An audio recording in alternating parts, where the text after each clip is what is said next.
नमस्कार, माझं नाव राजनंदिनी कदम आहे. मी आज हरभऱ्याच्या डाळीपासून आमटी बनवणार आहे. कोणी याला सार पण म्हणते.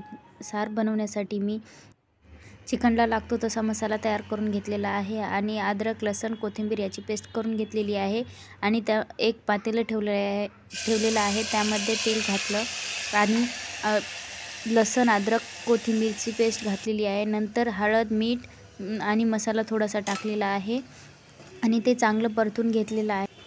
एकदा चांगलं फिरून घेतलेलं आहे आणि त्यामध्ये नंतर मी थोडासा कढीपत्ता ॲड केलेला आहे आणि नंतर वाटण टाकलेलं आहे आपण जे मिक्सरमध्ये केलेलं आहे ते, आणि त्याला पण चांगलं फिरून घेतलेलं आहे. त्याला तेल सुटेपर्यंत असं भाजून घेतलेलं आहे.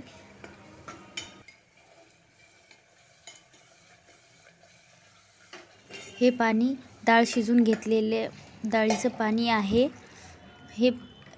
त्यापासून आपण सार बनवलेलं आहे. कोणी याला आमटीसुद्धा डाळ शिजून घेतानाचा व्हिडिओ माझ्याच्याने स्किप झाला.